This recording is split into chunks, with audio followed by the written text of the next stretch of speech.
네, 안녕하십니까. 소선지서를 살펴보고 있습니다. 오늘 이 시간에는 나음서를 생각해 보겠습니다. 나음서는 교회를 오래 다닌 분들도 잘 모르는 말씀입니다. 나음서가 성경에 있나 하는 생각을 아마 하실 분도 계실 건데, 그러나 하나님의 말씀은 다 중요합니다. 어떤 말씀은 중요하고 어떤 말씀은 안 중요한 말씀이 없습니다.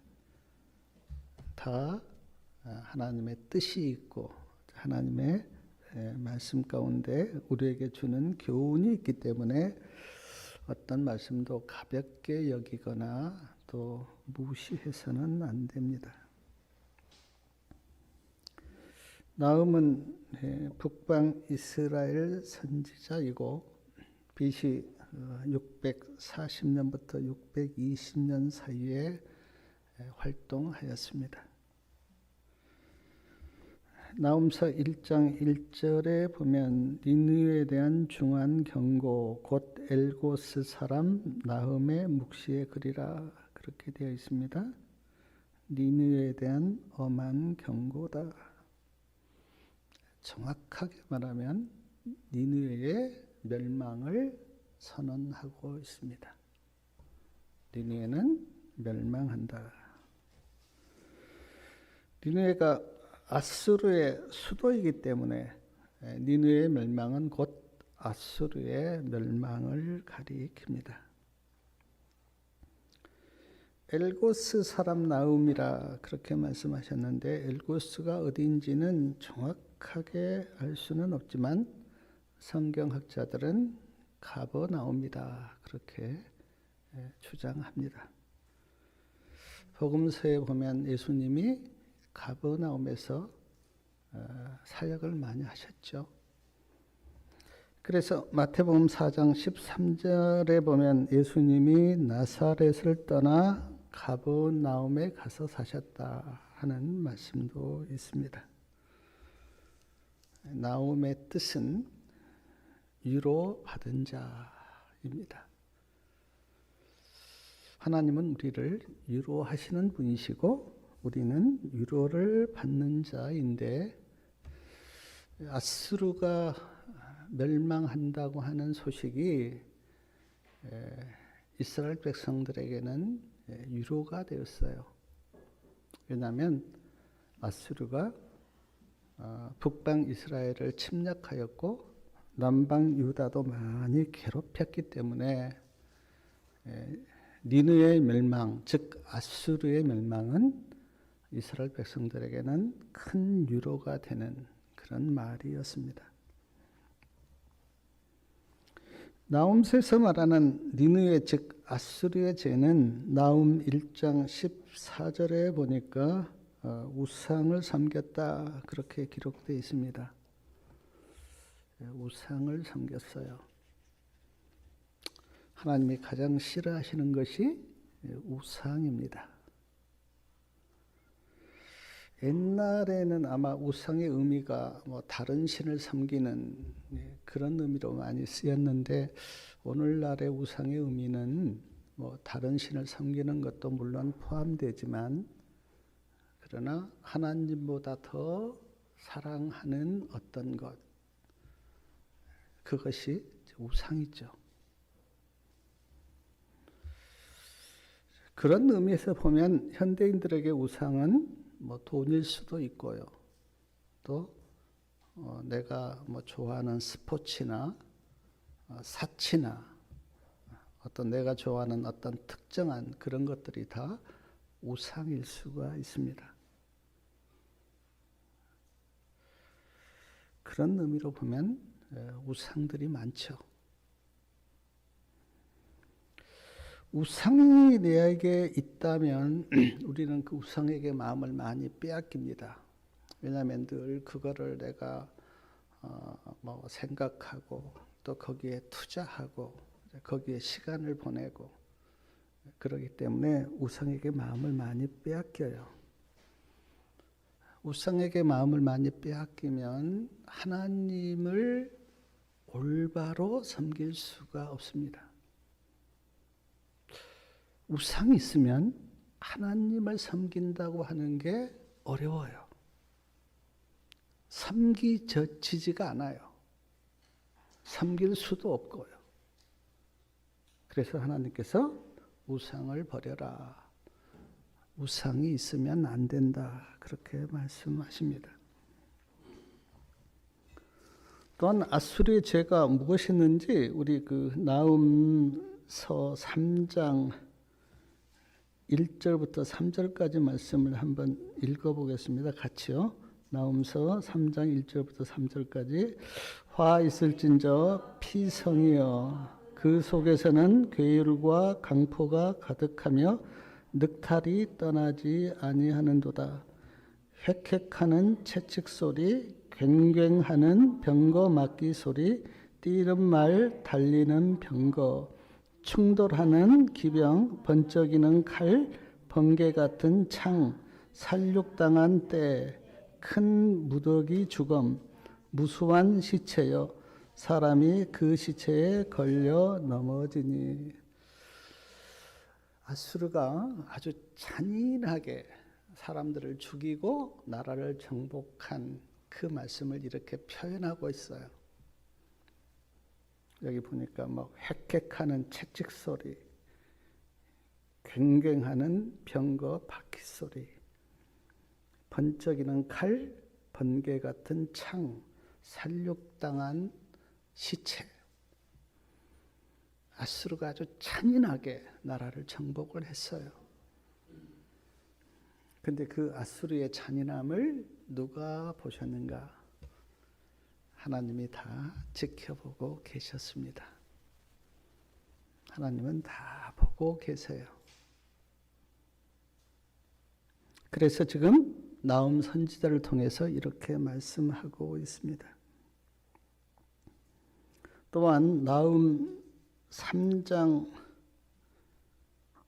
4절을 말씀을 보면 아수르가 음행하였고요. 또 마술로 여러 족속을 미혹하였다. 그렇게 말씀합니다. 이런 것들이 아수르의 죄였어요. 우리가 지난번에 요나서를 봤는데 요나서는 니느웨가 회개하고 하나님께 구원을 받는 그런 말씀이었습니다. 그로부터 약 100여 년 후의 일이에요. 요나 선지자 때는 니느웨 백성들이 요나가 외친 말을 듣고 회개하고 구원을 받았습니다. 근데 100여 년이 지난 지금 이때는 다시 타락하여 나훔 선지자가 니느웨의 멸망, 즉 아수르의 멸망을 그렇게 선언하고 있습니다. 제가 나훔서를 이렇게 묵상하면서 느꼈던 것이 선조들이 회개하였다고 후손들이 다 회개한 것은 아닙니다. 선조들이 하나님을 잘 믿었다고 후손들이 하나님을 잘 믿는 것은 아니에요. 우리나라도 예외가 아니지만 유럽을 보십시오. 한때 유럽이 얼마나 하나님을 잘 믿었습니까? 스위스니 독일이니 영국이니 네덜란드니 정말 영적인 부흥이 활짝 폈던 그런 나라들이에요. 그런데 지금은 아닙니다. 지금은 하나님을 잘 믿지 않아요. 그러므로 한때 하나님을 잘 믿었다고 후손들이 하나님을 잘 믿는 것은 결코 아니고, 개인적으로도 내가 10년 전에 하나님을 잘 믿었다고 오늘 신앙이 좋은 것도 아니에요. 많은 사람들이 옛날에는 하나님을 잘 믿었는데 영적으로 타락한 사람들이 많습니다. 그러므로 우리는 내가 오늘 하나님을 어떻게 믿고 있는가를 돌아봐야 돼요. 옛날 사람들이 과거 이야기를 많이 합니다. 내가 옛날에는 이렇게 하나님은 잘 믿었고 이렇게 헌신했고 그랬다고 그런 간증을 하는데 그게 중요한 게 아니고 오늘 내가 하나님을 어떻게 믿고 있는가 그게 중요해요. 오늘 내가 만약에 하나님을 잘 못 믿고 있다면 뭐 옛날에 잘 믿었던 게 무슨 의미가 있습니까? 하나님을 믿는 우리의 믿음이 점점점 깊어지고 점점점 강해질 때 그때 의미가 있죠.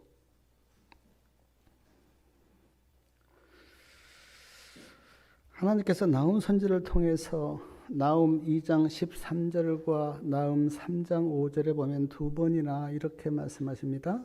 내가 아수르를 대적하겠다. 만군의 여호와의 말씀에 내가 너의 대적이 되어 3장 5절에도 만군의 여호와의 말씀에 내가 너의 대적이 되겠다. 아수르에게 하는 말이에요. 내가 너의 하나님께서 아수르의 대적이 되겠다. 참 두려운 말이죠. 아수르가 이스라엘 백성들을 괴롭히고 침략하고 잔인하게 사람들을 죽이는 걸 보면서 하나님께서 내가 아수르와 싸우겠다 그렇게 말씀하셨어요. 로마서 12장 19절에도 보면 내가 너희 원수를 갚아주겠다. 너희가 원수를 갚지 말고 그 원수를 다 하나님께 맡겨라. 하나님이 원수를 갚아주겠다. 그렇게 말씀하셨고요. 데살로니가 후서 1장 6절과 7절에는 너희에게 환난을 준 자들에게는 내가 환난으로 갚아주고 너희에게는 안식을 주겠다. 그런 말씀도 하셨어요. 사랑하는 여러분, 만약 우리가 원수를 갚으려고 하면 어떻습니까? 싸워야죠. 이스라엘과 하마스가 싸우는 것처럼 서로 싸워야죠. 인간의 눈으로 보면 뭐 둘이 서로 싸워서 한쪽이 지고 한쪽이 이기고 그러겠죠. 그러나 싸우면 어떻습니까? 영적으로는 다 죽습니다. 서로 싸우면 이기는 사람이 없어요. 둘 다 영적으로 망하는 거예요. 그 싸움은 개인적으로도 마찬가지고 단체적으로도 마찬가지입니다. 부부간의 싸움도 누가 이기고 지는 그런 게 아니에요. 싸우면 둘 다 영적으로 손해봅니다. 그래서 하나님께서 네가 원수를 갚지 말고 내가 원수를 갚아주겠다고 말씀하신 거예요. 저는 뭐 이스라엘과 하마스의 어떤 전쟁을 보면서 가자 지구에서 일어난 일들을 보면서 마음이 되게 안타깝고 아픈데 두 양쪽의 이야기를 들어보면 다 자기들이 옳아요. 근데 그 결과는 어떻습니까?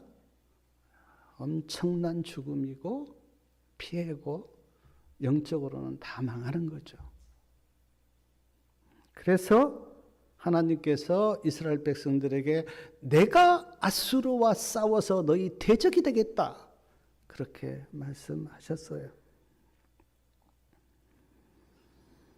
나훔 1장 7절 말씀 제가 아까 읽었는데 같이 한번 읽어보겠습니다. 나훔 1장 7절이요.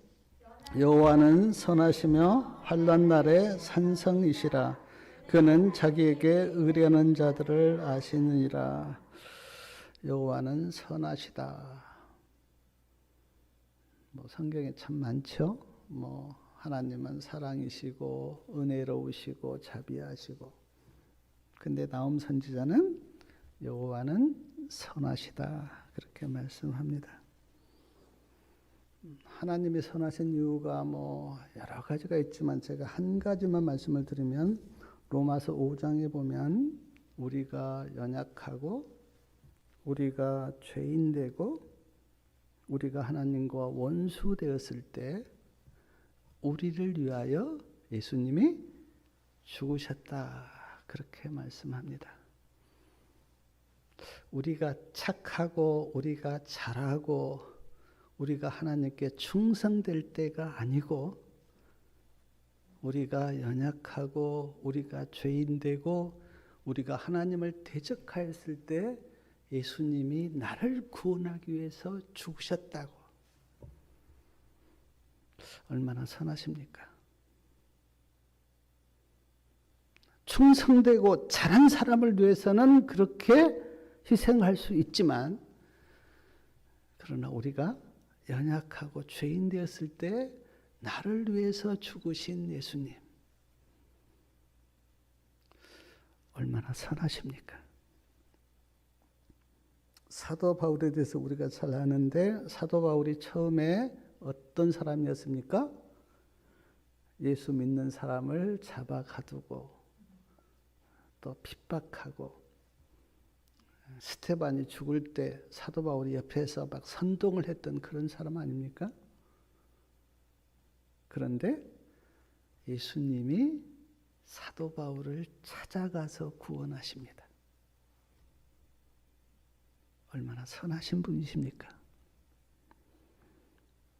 맨발로 다니면서 티벳 사람들에게 예수님을 전했던 선다싱에 대해 제가 그 전에 이렇게 책을 읽어본 적이 있는데 선다싱이 정말 그 예수님을 믿기 전에는 어떤 다른 종교에 빠져 있었어요. 그래서 막 성경을 불태우고 하나님을 대적했던 사람이었어요. 근데 밤에 성령이 선다싱을 찾아갑니다. 그리고 선다싱을 구원해요. 그 은혜가 너무 감사해서 선다싱이 맨발로 다니면서 사람들에게 예수님을 막 전하고 그 큰 산 이름이 제가 지금 생각이 안 나는데 산을 이렇게 건널 때 선다싱이 복음을 들고 가는데 어떤 한 사람이 어때요? 죽어가는 거예요. 추운 겨울인데 옆에 친구하고 같이 가다가 친구한테 우리가 저 사람을 데려가자. 친구가 아니 우리도 지금 눈밭에 가기가 힘드는데 어떻게 사람을 데려가느냐라고 친구는 거절하고 가버렸어요. 근데 선다싱이 그 죽어가는 사람을 등에 메고 산을 넘습니다. 한참 갔는데 먼저 떠났던 사람은 얼어 죽었어요. 근데 선다싱은 등에 그 사람을 메고 가다 보니까 막 땀이 나는 거예요. 그래서 그 사람도 살고 선다싱도 살았다고 하는 그 이야기가 그 책에도 들어있던데 그런 사람이었어요. 근데 하나님을 대적하고 성경을 불태웠던 그 사람을 누가 찾아가냐면 하나님이 그를 찾아가서 구원하세요. 얼마나 선하신 분이십니까? 사랑하는 여러분, 우리도 예수님이 찾아왔잖아요. 우리가 지혜롭고 우리가 똑똑해서 예수님을 믿은 것입니까? 저는 그렇게 생각하지 않습니다. 나를 누가 찾아오셨냐면 예수님이 찾아오신 거예요. 그래서 예수님을 알게 하고 믿게 하고 진리를 따라가도록 은혜를 베푸신 예수님, 선하신 분 아닙니까? 또한 환난 날에 산성이시다 그렇게 나움 선지자는 말씀하고 있는데 시편 18편 2절에 보면 이런 말씀이 있습니다. 여호와는 나의 반석이시요 나의 요새시요 나를 건지시는 자시요 나의 피할 바위시요 나의 방패시요 나의 산성이시로다. 나를 지키시고 보호하는 산성. 제가 경기도 양평에 있었을 때 거기에서 남한산성이 멀지가 않아요. 한 1시간 정도 가면 남한산성이 나오는데 남한산성에 가면 그 산성이 쫙 이렇게 산에 둘려 있습니다. 어떤 사람은 한 바퀴를 도는 사람도 있는데 저는 조금 이렇게 가면서 봤는데 산성이 있어요. 임금을 보호하기 위해서, 나라를 지키기 위해서 산성을 쌓는데 성경에는 하나님이 나의 산성이 되신다. 시편 46편 1절에도 여호와는 우리의 피난처시요 힘이시니 환난 중에 만날 큰 도움이시라. 다윗을 한번 생각해 보십시오. 다윗이 사울 왕이 죽이려고 할 때 얼마나 도망 다녔습니까? 활로 쏘기도 하고 창으로 던지기도 하고 부하들을 풀어서 둘러싸기도 했는데 누가 다윗을 지켜주셨는가? 하나님이요. 하나님이 산성이 되셔서 다윗을 지켜주신 거죠. 그러므로 사랑하는 여러분, 우리가 심판대 앞에서 그리고 원수 앞에서 나를 구원해 주실 분은 예수님밖에 없습니다. 그러기에 예수님은 환난 날에 나를 지켜주시고 구원해 주시는 산성이시다. 그렇게 나훔 선지자는 그렇게 말씀하십니다. 또한 그는 자기에게 의리하는 자들을 아신다. 그렇게 말씀하셨는데 조금 전에도 말씀드렸지만 예수님은 우리를 다 아세요. 얼마나 우리가 예수님을 사랑하고 의지하는가 예수님은 다 아세요. 다 알고 계세요. 요한복음 10장 14절에도 내가 내 양을 안다 그렇게 말씀하시고 디모데후서 1장 12절에는 나의 의리한 자를 내가 안다고 그렇게 말씀하십니다. 내가 하나님을 의지하는가 누가 아시냐면 하나님이 아세요. 예수님이 다 알고 계세요. 어느 선교사님이 이제 아프리카에서 선교를 마치고 미국으로 이렇게 돌아왔습니다. 공항에 내렸는데 사람들이 많이 나와서 막 친척들을 환영하고 또 막 가족들을 환영하고 그런 걸 보면서 선교사님이 푸념하듯 예수님께 이렇게 말했다 그래요. 예수님, 나를 환영해 주는 사람은 아무도 없네요. 그때 선교사님의 마음에 이런 음성이 들렸는데 사랑하는 아들아 내가 너를 환영한다. 그리고 네가 하늘에 오는 날 내가 천만 천사와 함께 너를 환영할 것이다. 그런 음성이 아프리카에서 선교사를 하고 돌아온 선교사님의 마음에 들렸다 그래요. 제가 설교를 쓰는데 주님께서 제 마음에도 이런 유료를 주신 것 같았습니다. 사랑하는 아들아, 내가 네 마음 다 안다. 그러니 힘든 일이 있어도 낙심하지 말아라. 저는 제가 얼마나 부족한지 알기 때문에 그리고 교회를 보면서 낙심한 적이 참 많습니다. 제가 가끔 이렇게 큰 교회 설교 같은 거 이렇게 들은데 듣고 나면 꼭 시험이 들어요. 너는 뭐냐? 근데 주님은 저에게 낙심하지 말아라. 내가 네 마음 다 안다. 그렇게 말씀하셨어요. 사랑하는 여러분, 사람들은 몰라도 예수님은 내 마음을 아시고 내 형편을 다 아십니다. 그러니 뭐 사람들이 몰라주고 또 사람들이 무시한다고 그렇게 섭섭해하지 마시기 바랍니다. 주님이 아시면 되잖아요. 주님이 내 마음 알고 계시면 되잖아요. 주님으로 만족하면 되잖아요. 주님 한 분이 나를 알고 계시면 되잖아요. 사람들이 알아준다고 뭐 그게 대단합니까? 나를 구원하실 분은 예수님이신데 예수님이 알고 계시면 되잖아요.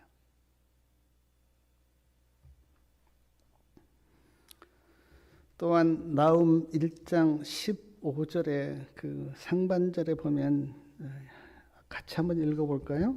저기 볼지어다 아름다운 소식을 보하고 화평을 전한 자의 발이 산 위에 있도다. 거기까지 읽겠습니다. 볼지어다 아름다운 소식을 보한다. 이 말은 전한다 그런 뜻입니다. 아름다운 소식을 전한다. 화평을 전한 자의 발이 산 위에 있다. 나훔 선지자가 전했던 아름다운 소식은 내가 조금 전에도 말씀을 드렸듯이 니느웨가 망한다고 하는 소식이었어요. 그것이 이스라엘 백성들에게는 아주 아름다운 소식이었습니다. 왜냐하면 니느웨가 너무 많이 힘들겠기 때문에. 그러나 오늘 우리에게 있어서 아름다운 소식은 뭡니까? 예수님이 구주로 이 땅에 오셨기 때문에 그 예수님을 믿으면 구원받는다. 이게 복음, 즉 아름다운 소식이죠. 열왕기하 7장에 보면 우리 성도님들 아시는데 아람 군대가 쳐들어와서 사마리아 성을 이렇게 에워쌌습니다. 성 안에 있는 그 갇혀 있는 이스라엘 백성들이 이제 먹을 것이 없어서 이렇게 굶어 죽어가고 있었어요. 거기에 보면 진짜 참 비참한 막 사람을 잡아먹는 그런 일도 있었다고 성경에 기록되어 있잖아요. 그렇게 비참하게 성을 딱 둘러싸고 있으니까 양식이 못 들어오니까 성 안에서 굶어 죽어가고 있었어요. 그런데 하나님께서 놀라운 이적을 베푸시는데 아람 군사들 귀에 병거 소리와 말소리와 큰 군대 소리가 들리게 합니다. 엄청난 군사들이 몰려오는 것처럼 하나님께서 아람 군사들 귀에 그렇게 들리게 했어요. 아람 군사들이 놀래갖고요. 그대로 양식을 두고 다 도망가 버립니다. 그런데 그 성문에서 구걸하는 그 4명의 나병들이 이것도 하나님의 역사하심인데 아람 진영에 가보고 싶은 거예요. 우리가 여기 앉아 있어도 굶어 죽고 그러니까 우리가 한번 가보자. 그렇게 하나님께서 이제 역사를 하신 거죠. 그래서 4명의 나병들이 아람 진영에 가서 보니까 거기에 양식이 엄청나게 많은 거예요. 그들이 이렇게 배불리 먹었어요. 배불리 먹고 나서 생각해 보니까 누구 생각이 났냐면 성 안에서 갇혀서 굶어 죽어가는 사람들 생각이 난 거예요.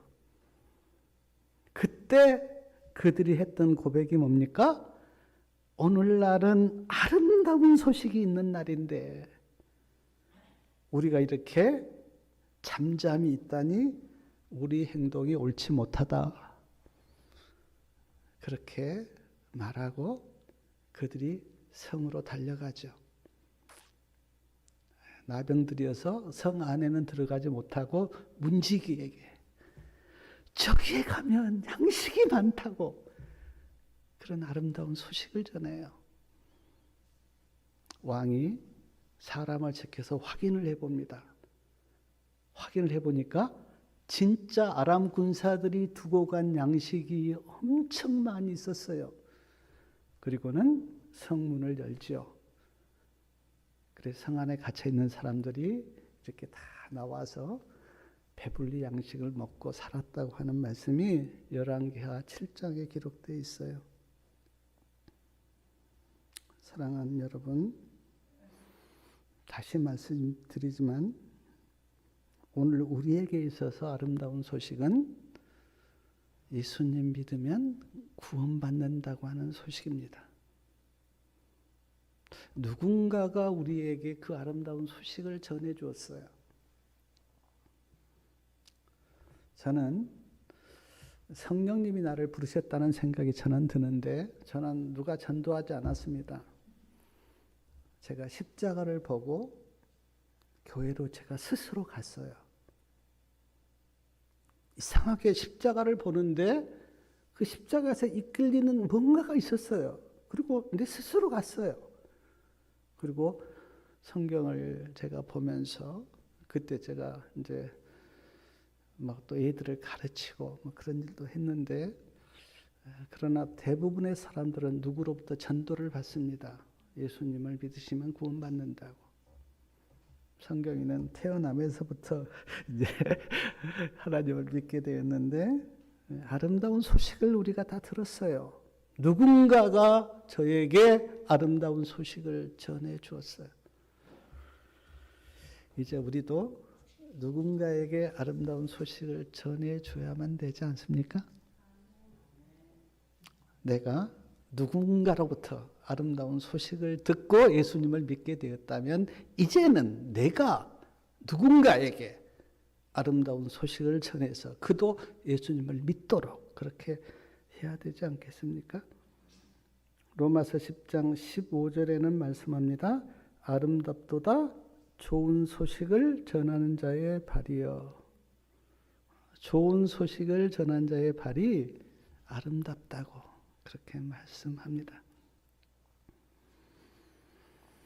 저는 나홈서를 이렇게 묵상하면서 이제 요나서를 많이 이렇게 생각해 보았는데 요나 선지자 그때는 아름다운 소식을 듣고 니네 백성들이 구원을 받았는데 왜 이때는 믿지 않았을까? 믿었다면 하나님을 믿었다면 구원받을 수 있었을 텐데 왜 믿지 않았을까? 그런 안타까움이 있었어요.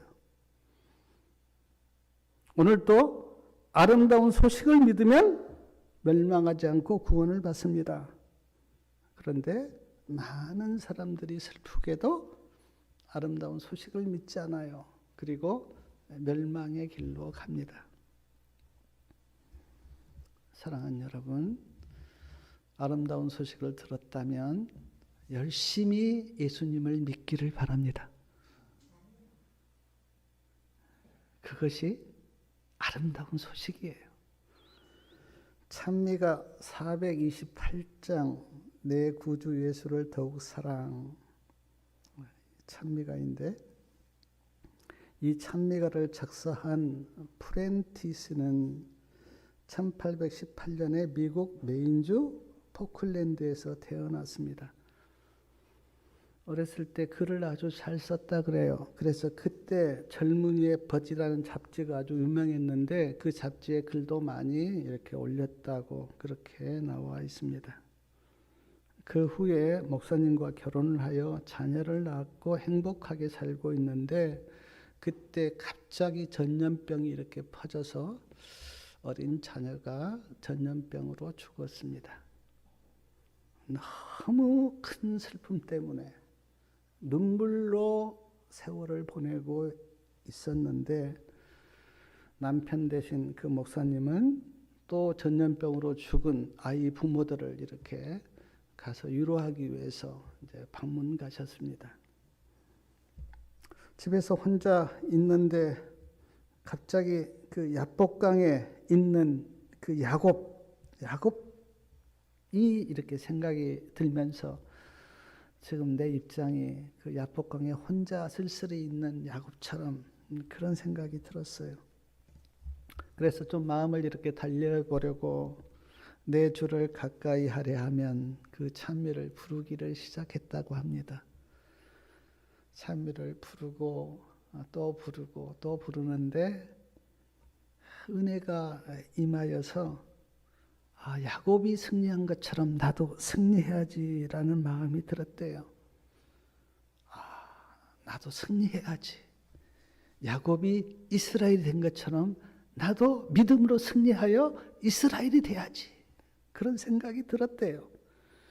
그때 펜을 들어서 쓴 글이 내 구주 예수를 더욱 사랑, 이 찬미가 가사인데, 가사에 보면 내 구주 예수를 더욱 사랑, 엎드려 비는 말 들으소서. 내 진정 소원은 내 구주 예수를 더욱 사랑, 더욱 사랑.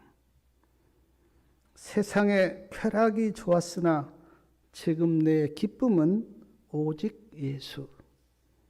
내 진정 소원은 내 구주 예수를 더욱 사랑, 더욱 사랑. 이 세상 떠날 때 찬양하고 숨질 때 하는 말 이것일세. 내 진정 소원은 내 구주 예수를 더욱 사랑, 더욱 사랑. 사랑하는 여러분, 우리 성도님들의 소원은 무엇입니까? 프렌티스는 나는 예수님을 진실로 사랑하는 것이 내 소원이다, 그렇게 고백했는데, 우리 성도님들의 소원은 무엇입니까? 건강입니까? 세상에서 잘 사는 것입니까? 친구들과 재미있게 노는 것입니까? 사랑하는 여러분, 예수님을 진정으로 사랑하는 것이 우리 성도님들의 소원이 되시길 바랍니다. 그것이 축복이고 그것이 은혜예요. 저도 이제 6학년이에요. 저도 세상적으로 보면 어느 정도 살았는데 세상이 그렇게 허무할 수가 없어요. 다 의미가 없다. 오직 하나님을 내가 진실로 믿고 하나님 안에서 영생의 소망을 갖고 사는 이것만이 인생에 의미가 있다. 그런 생각이 들어요. 프렌티스가 나는 하나님을 사랑하는 것이 내 소원이라고 그렇게 고백한 것처럼 우리 성도님들도 정말 내 진정한 소원은 예수님을 사랑하는 것이라고 그렇게 고백하고 그 안에서 기쁨과 행복을 누리시기를 바랍니다. 나훔서를 묵상하면서 생각한 것이 어떤 사람에게 하나님은 심판의 하나님이세요. 나훔서에서 분명히 내가 아수르를 멸망하겠다고 하나님께서 그렇게 말씀하신 걸 보면 아수르에게 있어서 하나님은 심판의 하나님이세요. 그러나 어떤 사람에게 있어서 하나님은 구원의 하나님이십니다. 우리에게 있어서 하나님은 심판의 하나님이 아니시고 구원의 하나님이세요. 왜 그럴까? 예수님께서 우리에게 주신 그 구원의 선물을 내가 믿음으로 받아들이면 하나님은 나에게 있어서 구원의 하나님이세요. 그런데 그 구원을 거절하면 심판의 하나님이 되십니다. 사랑하는 여러분, 구원의 하나님을 만나시길 바랍니다. 그리고 멸망한 그 니느웨, 즉 아수르를 보면서도 많은 생각을 했어요. 그리고 그 멸망이 하나님을 안 믿는 세상 사람의 모습처럼 보였습니다. 사랑하는 성도님 여러분, 나훔서의 말씀이 우리 성도님들에게 많은 영적인 교훈과 또 믿음을 강건케 하는 그런 말씀이 되기를 바라면서 말씀을 마치겠습니다.